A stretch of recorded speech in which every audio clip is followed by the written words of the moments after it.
Shave. Welcome everybody to another episode of 410 Sports Talk. My name is James Haskell. This is my co-host Glenn Martin and DK, of course, in the background. I don't know why we always start these shows awkwardly. It sounds like I'm inebriated. It's your fault. I'm like slurring my words. I would do this. I'm terrible timing, but I'm excited on a Thursday evening to talk about the Baltimore Ravens. This is just an exciting time of year, I think, if you're a football fan. Like, the second best thing to watching football in season, Glenn, has to be like free agency in the draft. Like these next 2 months, like this month we're in and then the next month, at least for me, right? Like outside of the season, it's just really fun stuff, right? Because training camp is fun and that's cool, but it's not filled, like it's filled with excitement and big expectations, but there's something about free agency in the draft that makes you feel like every day one news break could just change your whole season, right? Yeah. One pick could change your whole season. So I'm excited to talk about the Baltimore Ravens, of course, in that context and the league at large and otherwise. So we're going to dig right into it. But before we do, of course, we got to give a shout out to our sponsors, BetOnline. Glenn, what do we got going on with our buddies at BetOnline these days, man? Well, BetOnline is the world's most trusted betting platform and your number one source for betting on all the madness. Whether you're a seasoned fan or first-time bettor, BetOnline is your ultimate game day companion. They have the largest selection of odds on everything from college basketball to a $200,000 bracket contest. BetOnline continues to be your number one sports betting source. From every Cinderella story to every hat trick, BetOnline has you covered with odds, stats, and more for every game, every play, and every win. BetOnline, the game starts here. And Jimbo, I think you're right about that. Like, if as much as people like being a Monday morning quarterback, I think maybe just as much they like to be the Monday morning GM. And team building is certainly something that I think every fan gets excited for.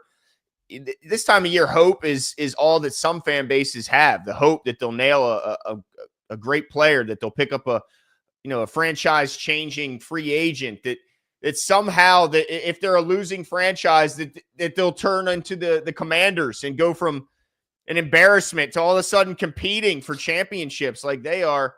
So yeah, this is an exciting time really for even the more downtrodden franchises around the league, because even they have hope. But of course, when you're in Baltimore and you have a quarterback like number 8, there's always going to be hope in Baltimore. And I think that's what's turning the Ravens into a free agent destination. It's pretty cool that the Ravens are one of those teams where high-priced, aging veterans will go to try and ring chase. And we saw that with DeAndre Hopkins, right? Jimbo, $6 million deal for 1 year on a guy who I think still has plenty in the tank. And yeah, so let's get into it, Jimbo. Yeah, really quickly before we dig into all this, all the stuff being the Ravens stuff, I just got to ask you a quick question, Glenn. There are a lot of high-profile wide receivers out there, like Cooper, high-profile as far as name, like Cooper Kupp, Keenan Allen. Those are the two lead dogs, at least, that come to mind. But I know there's more that are a bit aged. I just had from an opinion standpoint, what's your take on some of these? It feels like the wide receiver group is being aged. Similar to how the running back group was a few years ago. Do you know what I'm saying?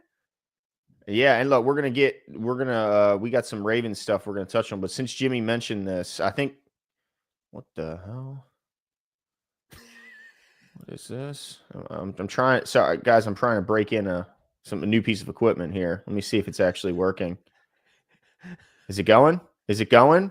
It's not that fast. There it goes. Okay. Be a little faster here, laptop. I'm not asking for too much.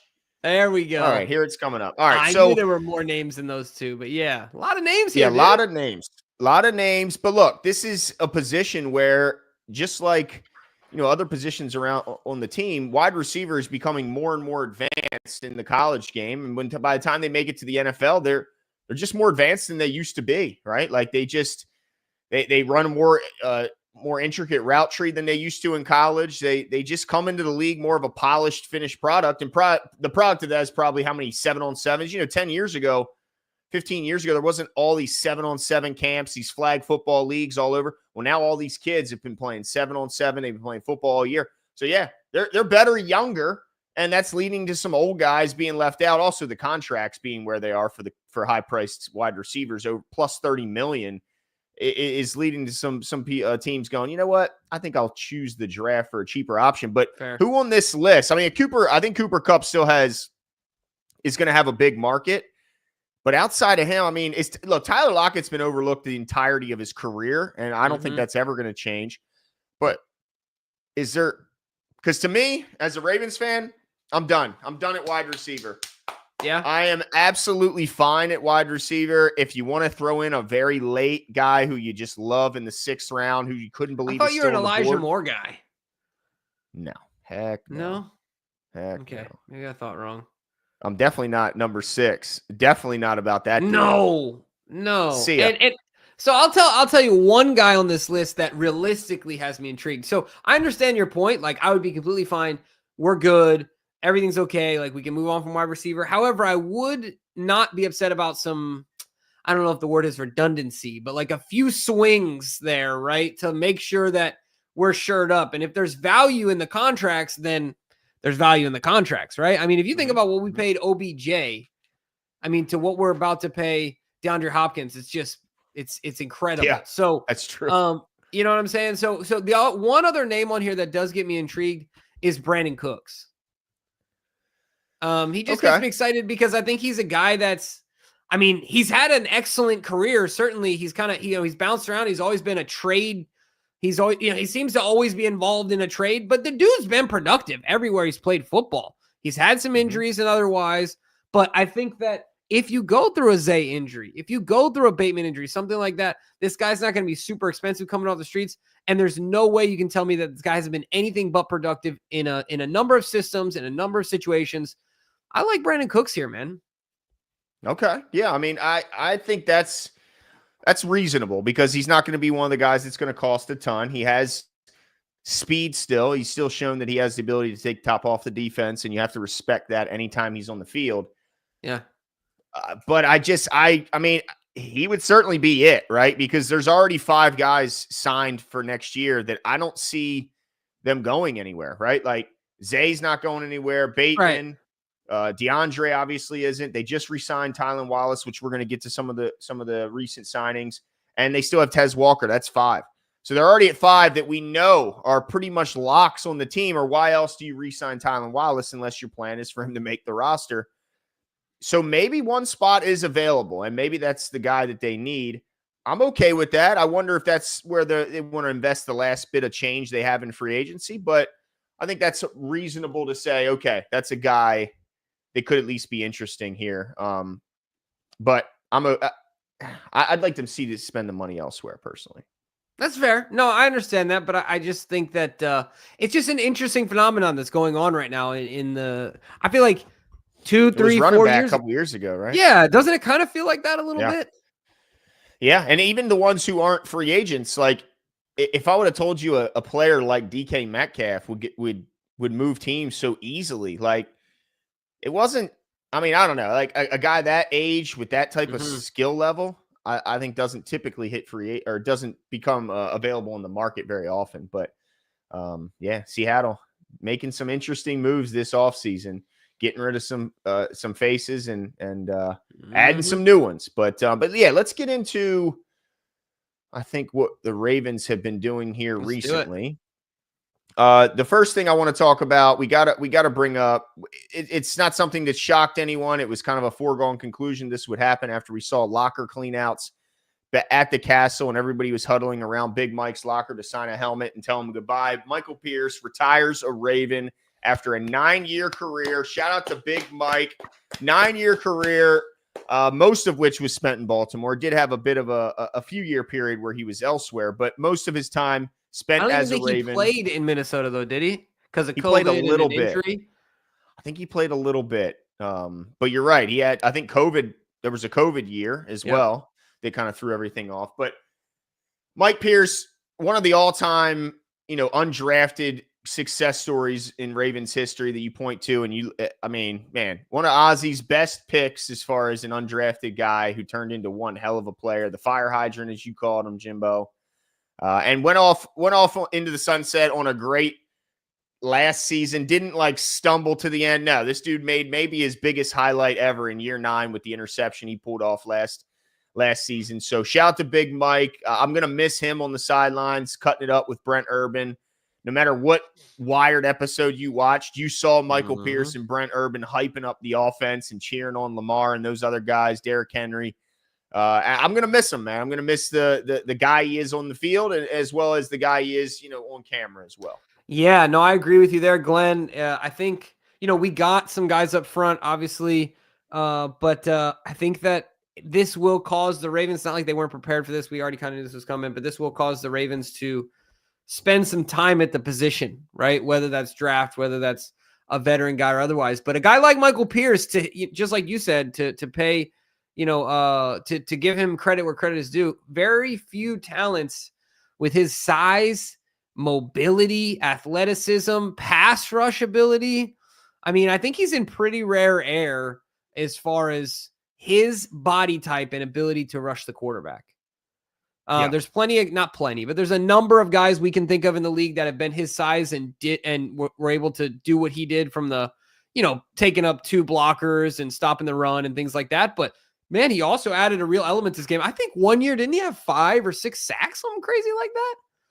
I'll have to look up what his season high was, but anyway, either way, I felt like Michael Pierce was one of the best at his position that I've seen at purely getting to the quarterback.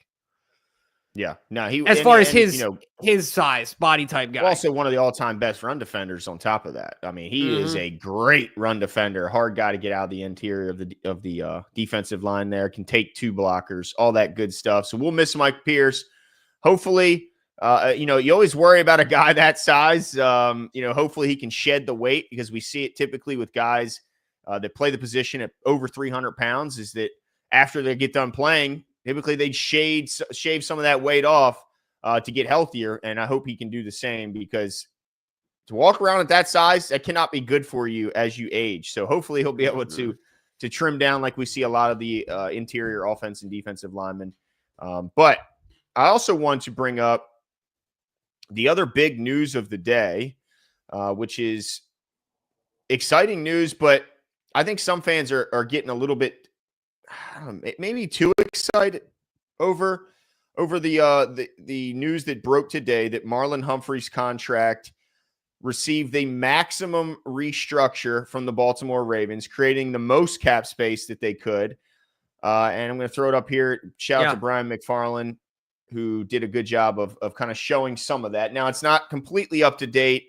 As you can see on the right-hand side, he mentioned it does not include the re-signing of Tylan Wallace, which we're going to talk about in a moment. Yeah. The signing of Hummel, the linebacker, over from the Rams, as well as it still counts Pierce against the cap. But the Ravens were able to create some additional cap space, $13 million, in fact, because of the restructuring. Let me see here if I can bring this back. Here we go. Let me see here. Where is it? Here we go. The Ravens did a maximum restructure, turning $18 million of his salary into a roster bonus and a league minimum salary, converting $16 million of the 18 into a roster bonus, giving him money up front and allowing the Ravens to spread that hit over the length of the year, length of the contract. They also added 2 void years, adding more cap space this season, freeing up a total of $13.39 million in space this year. So that's big, right, Jimbo? It matters. 100%. No, that's a big deal, because the Ravens need every dollar, right? They need every opportunity again to go out there and make things work the best that they can. And certainly the math wasn't mathing with Marlon Humphrey's contract sitting out there. So this is a big deal. I will say this, Glenn, I was pretty hopeful for an extension, not just a restructure, because to me, in my mind, this probably increases the chances that this could be curtains for the Ravens and Marlon Humphrey after this season.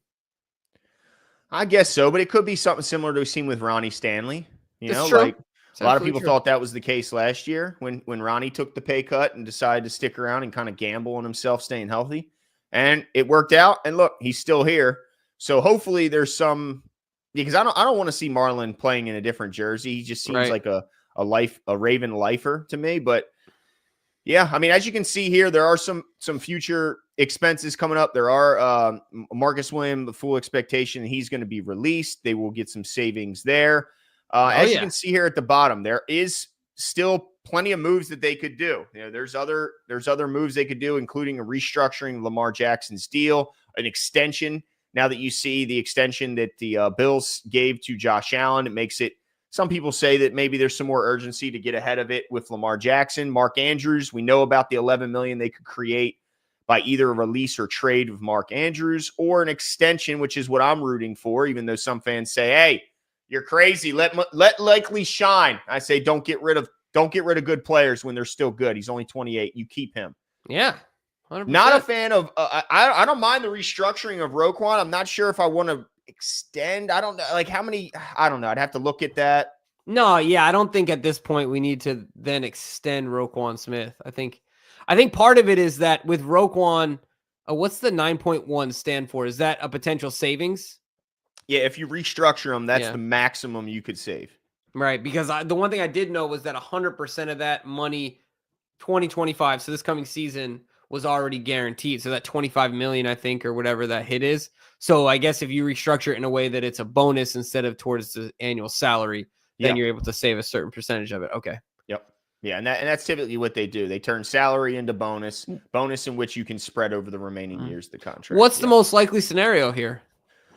Well, I think, I think you got to I'll tell you the first Lamar, one. I'll tell you super easy. That's what I was going to say. I think Lamar will restructure any day and give 15. You're telling me, say the number is 15.79. Coach or Eric, you're telling me you restructure, give me money early, and you have $15 million to go spend elsewhere. Like, why are we having this? Just do it. Yeah. Just text me the details and I'll text you back done. Like, you don't even have to call me.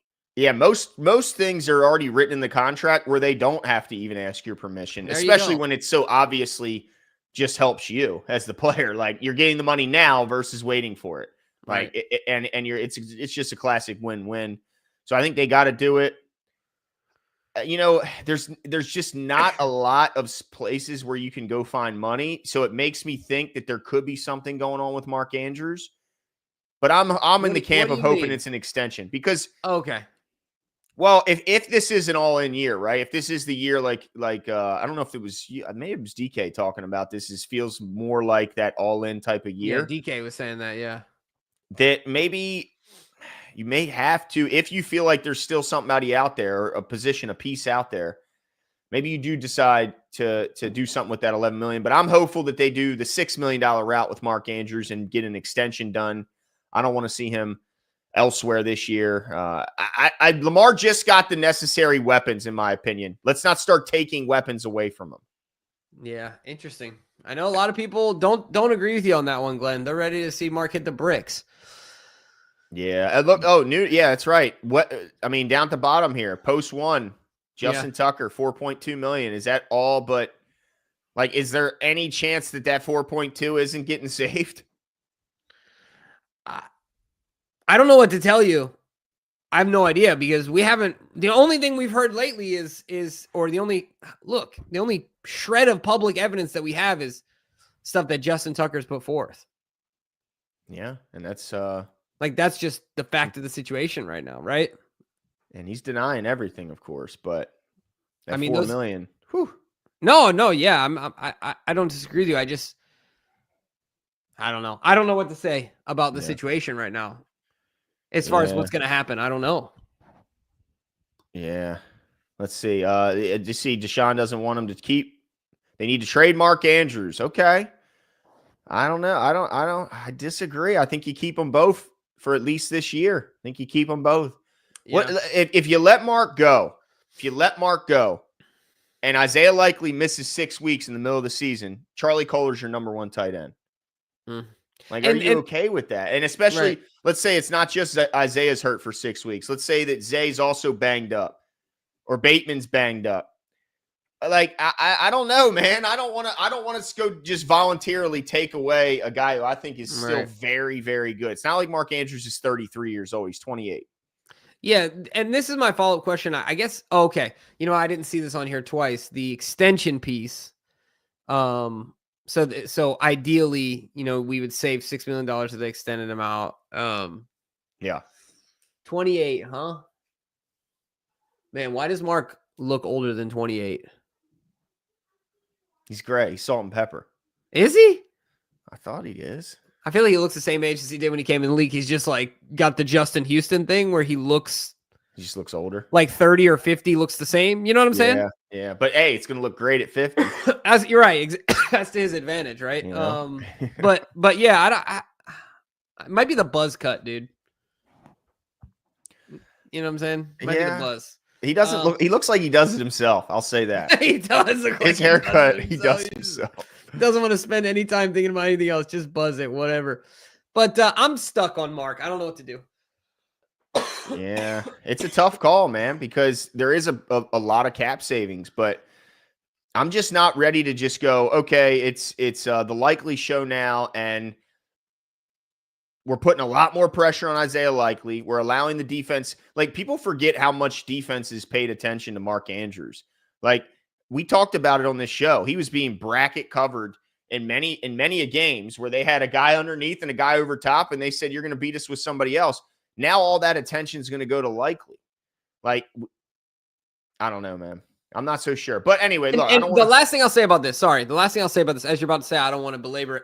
I'm going to belabor it. Go ahead. Last thing I would say is that if we can all close our eyes and imagine that we're talking about Lamar Jackson's, without naming names, Lamar Jackson's most productive pass catcher of his entire career is 28 years old, had a rough playoff game, but has the franchise leader in touchdowns. Like, in that frame, without naming names, would we actually be considering letting him go?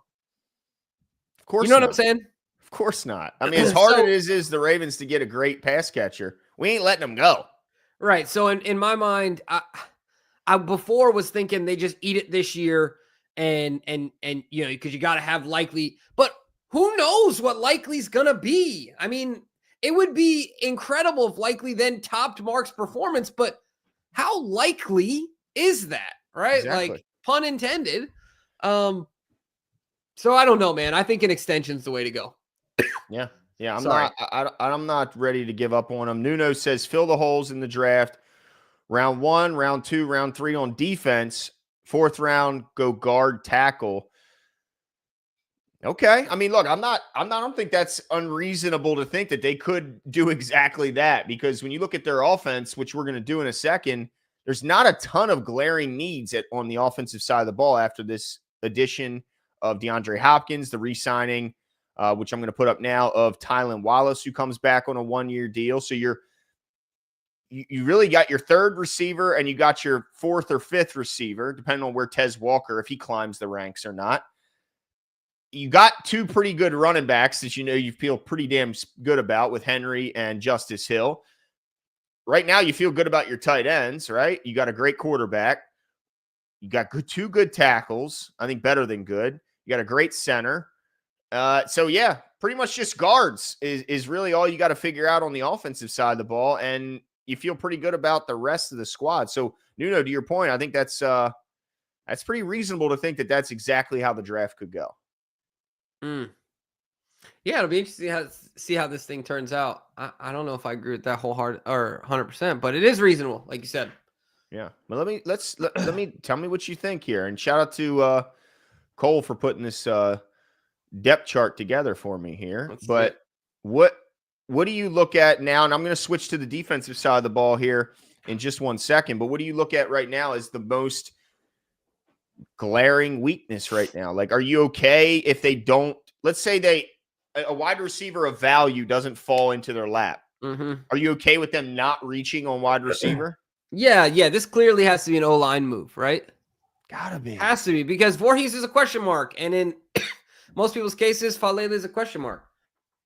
Yeah, I mean, running back, I forgot about Keaton Mitchell and Rasheen Ali. You feel pretty good about those 2 guys in the role that they're likely going to be asked to perform. Right. That they'll do just fine. I mean, I think backup quarterback is something, but yeah, but certainly not early. I mean, that's definitely not something you do early. So at what point do you look at this and say, we don't really have question marks anywhere else but these 2 positions?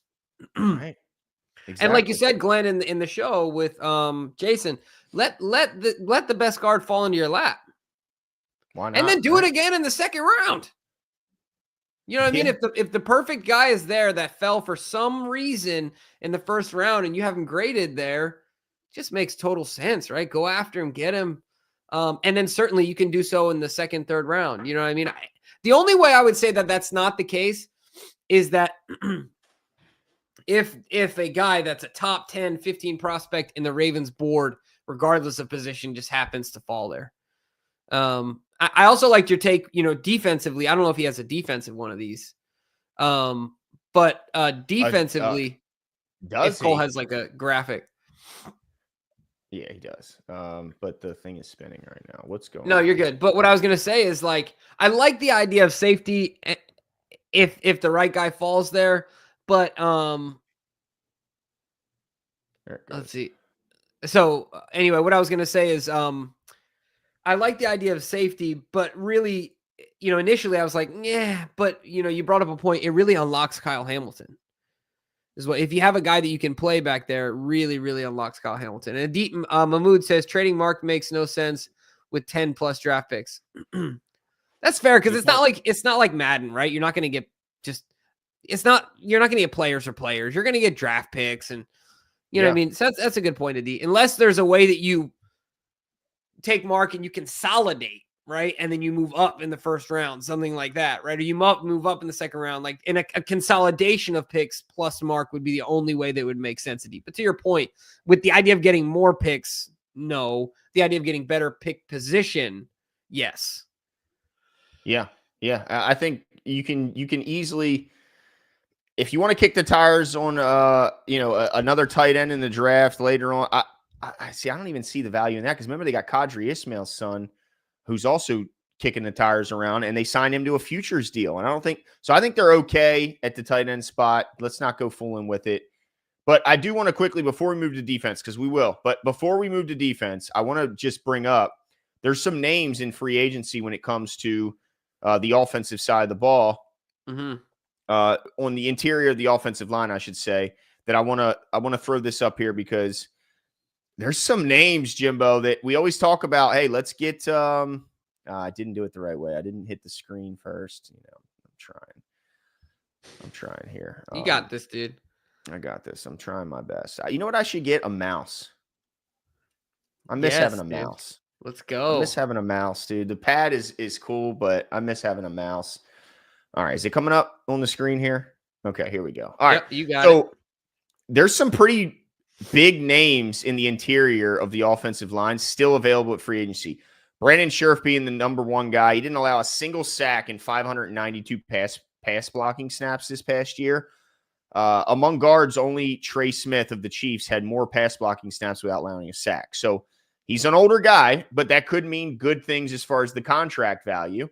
But I would love bringing in a Brandon Scherf, Mekhi Becton in the 6th spot right there. That's a guy who was a guard who the Philadelphia Eagles, was a tackle. The Eagles switched him to guard, and he absolutely took off.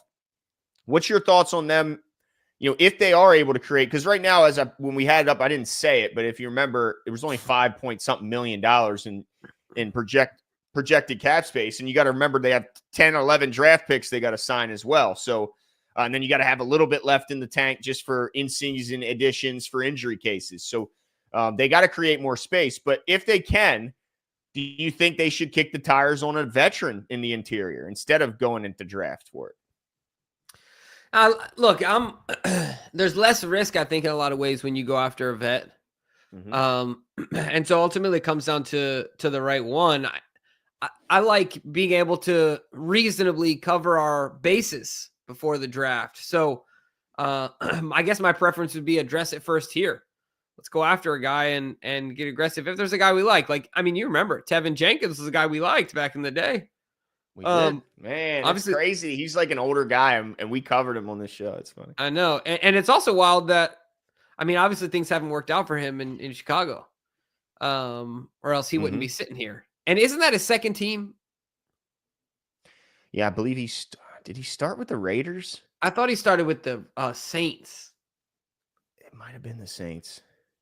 Yeah, anyway, but either way, they traded for from the Chiefs, Thuney. They traded for Thuney, and then they got they got the other guard. I think from was it from San Fran? They got another guard. So yeah, Yeah. Yeah, I like the Mekhi Becton one. Who knows what he'll garner, right? I'll tell you what's a sneaky one, Glenn. After the reports of Ben Cleveland, I tell you what, you get a mad focused Ben Cleveland coming off the No, reports that he's stop it. coming off of for 1 year. You get him on a cheap Stop it. deal. Look, you might see a real Ben Cleveland. I'm just saying, man. You get a real mad guy. He is in the doghouse with John Harbaugh, and to a point where I don't think he'll ever leave. So I'm not. There's no chance for him in Baltimore. You know what reports I'm referring to, right? Yeah, his divorce. Yeah, exactly. Right. Okay. Yeah. yeah. That. Well, let me just tell you, PFF, by the way, if you're looking on this list, Tevin Jenkins, 13th rated guard in the entire league last year.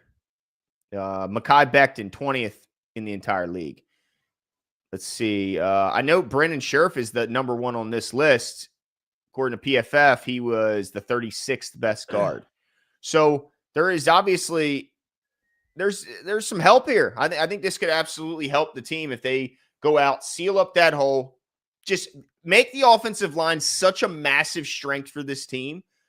Why not? When you look at all the weapons around, how much they would all benefit from just a bona fide left guard, even if you just filled the left guard position, or right guard, fill one of them, just one of them. You don't even have to fill both. And then you piece the other together with what you have in house and potentially a late round draft pick. Yeah, man. I'd be all for it. All for it. But let's see here. Let's switch back over to the defensive side of the ball, Jimbo, because I think that's the even more kind of attractive side when it comes to the remaining free agents. There's some names, there's some pieces. I think there's some familiar faces that the Ravens fans would certainly invite to be a return back to Baltimore. And I think it's starting to become a glaring need. When you look at the cornerback position, Nate Wiggins is obviously a bona fide stud. Slot corner is going to be Marlon Humphrey right now. But TJ Tampa, while they have high hopes, I don't think you can't bank on those high hopes. Those are nothing more than wishes and dreams at this point. So I think you got to address the cornerback position. I think you got to do so early. Do you agree? Like, what do you look at right now with the defensive linemen obviously taking a hit with Mike Pierce leaving, Brent Urban expected to leave, and now corner? What do you look at as the more vital and more important piece, corner or interior defensive line? Oh, I'm going to say corner because I think that they just go earlier in the draft, right? So I don't know if it's one is, I think, yeah, I feel like those guys in the middle are, I don't want to say easier to come by, right? Like, I don't want to devalue them either. And I think actually in this draft, I think if Jason mentioned it correctly, there's probably it's going to be pretty heavy defensive line, edge, stuff like that early on, and not so heavy cornerback, at least where his grades, right? Not necessarily where they'll end up, but I think we got to do something about the corners. Yeah. I think you're right about that. It's funny. As much as I wanted to bring in a safety, I actually think our safeties I don't know. Maybe I'm just too bullish on Braid and Kane, but I think those two have a lot of promise, a lot of hope. Yeah. So I'd be okay with, but yeah, I think corner is an absolute necessity. They got to go out and figure out something there. Edge is still a huge deal. Edge is funny because I think there's some names that we talked about potentially them targeting at the trade deadline who are now just sitting out in free agency. They would not have to give up the draft capital that we talked about at the deadline. So I think that defense, like was it the last commenter mentioned, the first 4 rounds should all go on defense. Defense is definitely the side of the ball that has the more glaring needs. I see just guard on the offense, where I see interior defensive line, edge, and corner as big areas that need to be addressed before the draft and during the draft. Yeah. Yep. I agree with you there. As much as I love a good offensive heavy draft, like you said, outside of guard, it would be hard to justify filling any sort of hole or taking a cherry on top type player instead of addressing defensive needs. Right. Yeah, I agree. So let's see here. Let's see who's left out here, Jimbo. Tell me what you think about these guys, because how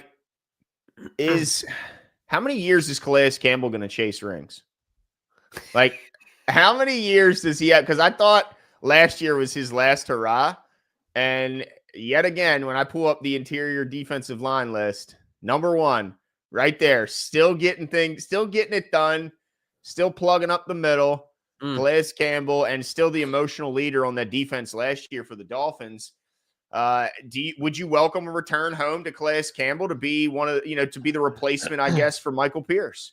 I mean, I wouldn't be mad at it, dude. I have a theory why Calais Campbell why he's able to play this long in his career. Why is that? I think he's so tall, right? That like, think about the difference in build between him and Michael Pierce. And like the way that his body supports that, right? Like he's not carrying all of that in you know what I'm saying? Like he just carries. Yeah, he doesn't walk around looking like he's carrying too much weight. Yeah, right. Like he probably he's would actually be this long. Right. For his position, he's like oddly tall and skinny. Yeah. He's kind of lanky. Yeah. Yeah, you know what I mean? I think that's why he's able to play at this age in his career. But yeah, I wouldn't be mad at it. I mean, I wouldn't expect too much, but I'd be happy to have him in the rotation. Do you also wonder at 6'8" if he has less head injuries? Because when you look at these interior D-line and offensive linemen, typically the first thing to do is bash heads like a couple of Rams. Yeah.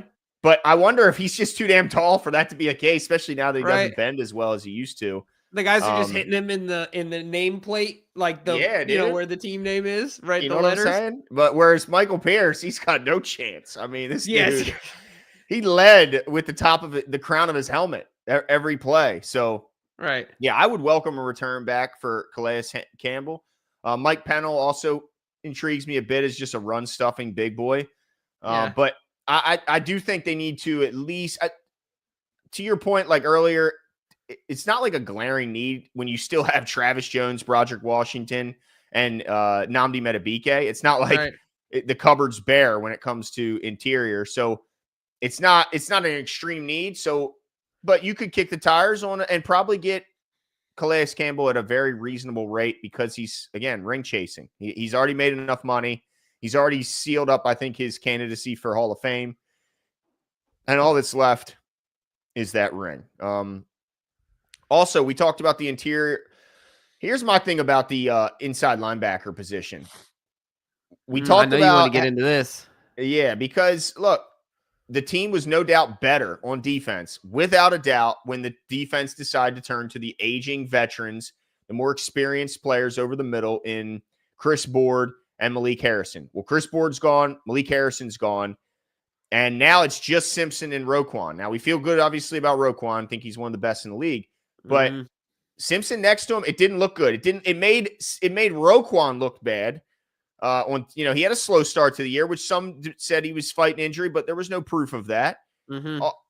So what's your thoughts on adding a veteran? And I don't see him on this list, which is kind of surprising, but maybe this list is a couple days old. But I know that DK sent us either I think it was yesterday, CJ Mosley, available in free agency. This defense 2 years ago had 2 all-pro linebackers, and it was the best defense in the league. It was historic in its turnover, its ability to create sacks, like second to none in the triple threat. I mean, they had it all, and they had 2 great linebackers. So what's your thoughts on them spending a little bit more cap space than you'd expect at the middle linebacker spot and go get like a CJ Mosley and say, we got the best linebacker core again in football? Yeah, I like it. Now, the one position group that I think we are neglecting right now is the outside linebackers in this combination of. But you know what I'm saying? Like, we got to talk about the D line, talk about the middle linebackers. So I do wonder if we did something like that, what would be the residual effects on money to spend on the outside? But also, it depends on what the market is on the outside, right? Like, if it's not worth spending the money there, it's not. So to your point, I would love to see a reunion here. I know that people, and Tanja brings it up. CJ's been injured lately. He's been playing on a terrible field as his home field. And to be honest, I'd probably be injury riddled if I played for the Jets too. Like voluntarily? I mean, my pinky toes bother me. I got some turf toe. Like, I need 4 weeks. Yeah, I mean, I to your point, when your team isn't competing for anything, you're certainly more likely to not push through a potential injury, or not even an injury, because that's like, if you're hurt, you'll play through being hurt when you're playing for something. When you're not playing for anything, you won't play through being hurt. Right. But you also don't want to sign a 32-year-old linebacker and have him sit on the sidelines. But let me just point this out. He played in all 17 games in 23, all 17 in 22, played in 16 in 2021, which I believe was it still 16-game season in 2021? So, yeah, last year he was banged up. But the 3 previous years, he played in every single game, started every single game. So, yeah, he's definitely – last year was not good. But, 3 years before that, he played in every single game, started every game, and had 168 tackles, 158 tackles, 152 tackles. So I still think he has football left in him, Jimbo. I don't disagree with you at all. And I would welcome a return. Yeah. Let's bring this guy back home, bring another Raven back to Baltimore. But let's get into what you just mentioned. The edge position cannot be overlooked, even though there are other positions of need. We talked about it a lot. Look, we're going to come back to you. Where did edge go? Look at this. See, I expect faster performance. Look at this, Jimbo. Do you see this? No, now it's moving. Okay, now it's moving. Okay, here we go. Here's the edge position, and this is a good-looking group here, Jimbo. Dante Fowler, the expectation is he goes back to Washington. However, if there's a chance, I would certainly welcome the Ravens to at least find out what that cost is. Azeez Ojulari from the Giants was my number one trade target last year. They decided to keep him. He gets hurt a week later, and boom, now he's a free agent. All they'll get back is a comp pick. Good job, Giants. Stupid organization. Von Miller, old, but he had 6-7 sacks last year. He might still have a year left in him. Emmanuel Ogbah's got some talent. Brandon Graham is 37, but he's an emotional leader for any defense he's on. And Zadarius Smith, who I don't think is coming back because he used the Ravens to increase his contract value, and the Ravens don't typically respond well to that. But anybody on this list that you would want the Ravens to bring in, Jimbo? Yeah, I like your guy. The Azeez for sure. I want nothing to do with Zadarius Smith. Thank you and goodbye. Dante Fowler, like you said, is probably not realistic. I know Von Miller's old, dude, but dang, a couple third downs a game. He's like a sniper, bro. Yep. He's like a kicker. You bring him in for 6 plays. Yeah, you're right. You're right. And he makes 2 of them, then. Yep. I mean, yeah. So, but I think your guy is right. Azeez is the guy, the target, right? I think that he's the guy, the most likely guy that we could get the money right on. How old is Brandon Graham now? He's old, right? He's 37, I believe. 37. I think he was 36 last year, so I think he'll be 37 this year. Yeah. Do you and then remember he tore his bicep. Analysis? No, right. I don't. No, I don't. Look, it's never going to be. If it's a great pass rusher, the chances are he's not hitting free agency. It's tough. Yeah. It's tough to get a great pass rusher in free agency. And I don't see the Ravens ever really doing it, even if one became available because of the costs attached with it. So I think it's a Von Miller type, like an old guy. I mean, I hate to say it, but that's usually who the Ravens target in free agency, you know, at the edge position. And they're going to have to just keep drafting guys. But look, I want to talk quickly also about, let's see here, the cornerback position, because I think this is probably the biggest area of concern that I have. Because, look, I talked about it with tight end. If Marlon Humphrey were to go down, if Wiggins were to go down, what the hell do you have left at corner? It would be it could be scary. It could be really scary. So I think, look, every year Stephon Gilmore is a mercenary I want the Ravens to go after and get. He's an old guy. He probably doesn't have a ton of years left, but hopefully that means you can get him on a short deal, fit him under your cap, because that's all you need. Give me 1 year, Stephon. Gilly Lock, give me 1 year. Because, look, I don't necessarily – Asante Samuel Jr. is going to cost a ton. I mean, and he's banged up a lot. Now, when he's out there, he's a good player. But I just don't see that as a realistic – Is it just me, or is after Samuel, is there a massive, is there like what is it? Oh my gosh, the Grand Canyon size difference in player here? Like you're going from Asante Samuel to Mike Hilton?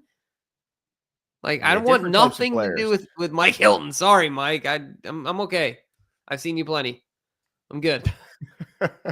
Yeah, I mean, I would like to have let's see. I would much rather have like a Stephon Gilmore. Personally, Artie Burns, not real. Rasul Douglas, I just don't see the fit here. There's not a lot out there, Jimbo. Like Mhm. it makes you a little bit like go, You know, I didn't want Brandon Stevens back, but when you look at what's available, what's left, it makes you think: is this almost a guarantee that they have to take a corner with their first round pick? Like to me, all this is pointing to is first round pick is going to be a cornerback. Has to be. It's interesting. I think you're right, Glenn. Just don't know where else they would go with it. Like where else is there a Well, of bigger course, need? it'll all be where the board falls, right? Yeah, it could be a thing where all the good guys are just gone. That the Ravens like, but I don't know. I think Or that there's a corner. guy that's just fallen too far that they like too much. Not Yeah, necessarily that corners are gone, but they're like, oh well, I had a second, third round grade on this guy, and there's a handful of them, but this guy we had graded, I just can't pass up on him type thing. at guard or something. Yeah, and here's another position it might be at. It might be at safety because when I was talking to Jason, Yeah. Malachi Starks is dropping because of his poor combine performance, and some other safeties are jumping ahead of him just because they ran faster in shorts. And so it could be a scenario where Malachi Starks, as good as he's been in college, that he could fall right into the Ravens' hands. And boy, would I absolutely smile from ear to ear that dude he would be perfect for us. But the Ravens could also look to fill that void at safety at free agents, a lot less expensive than cornerback would be. And I think could be just as impactful. Now, of course, I'm hoping that number 5 on this list comes back to Baltimore, but there is some concern as to whether or not that's going to be the case. There's some real concern. So I look around and I see like a Justin Simmons and think, man, that could be an interesting player. Just Julian Blackmon, your guy, Jimbo. He's a Ute, right? I think Blackmon is. Yeah, of course. Bring him here. I think you could make a more impactful move for a lot less expense if you go safety in free agency and leave corner for the draft. I like it, Glenn. Dude, you're nailing it tonight, my man. I will always give you credit. Yeah, I like the breakdown though, because I think you're right. I think you're absolutely right, man. And did you see, Glenn, out of curiosity, did you see the difference in the scoring on who's the salary cap guy for the Ravens? McFarland? Is that his name? Yeah. Yep.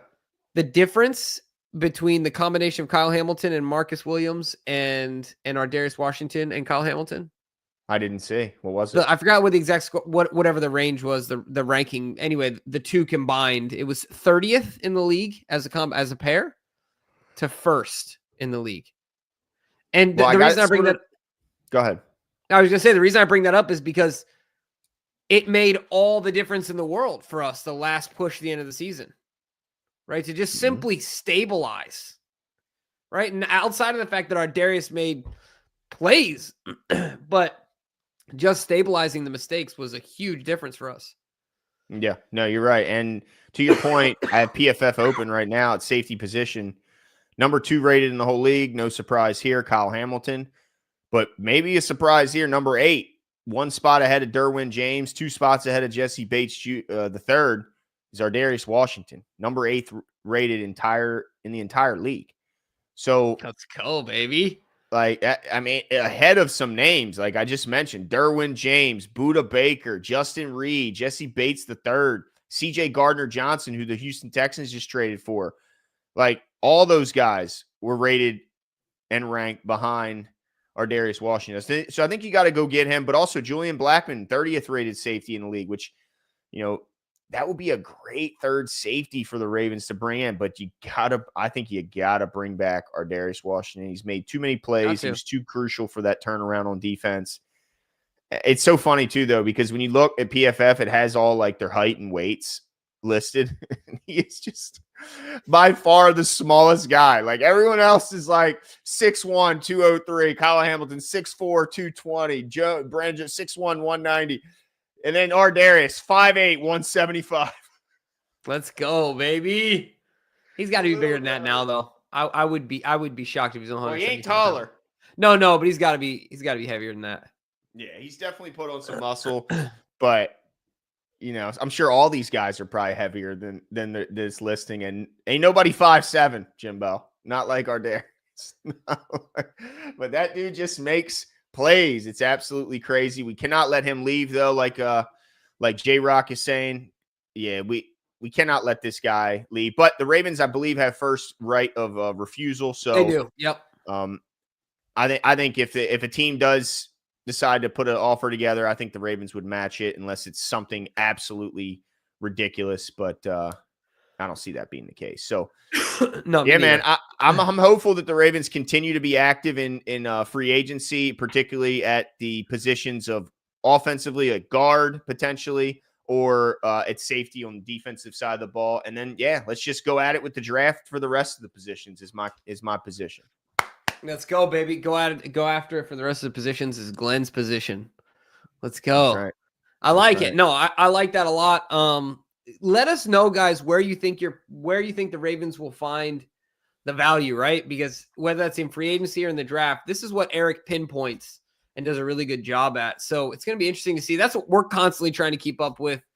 What is Eric thinking, right? Like, where is he seeing the value in the market and in the pool of players, in the place that he picks and in the needs of the Ravens, things like that. So, I think I agree a lot with your take. One thing that I've come around to, Glenn, is I think extending Mark Andrews is the answer. I did not say that a month ago. No. But I do think extending Mark Andrews is the answer. I think there's a lot of tread left on the tires. But let us know all your comments below. We're looking forward to continuing to cover this, and we'll talk to you guys soon. See you. Forgot.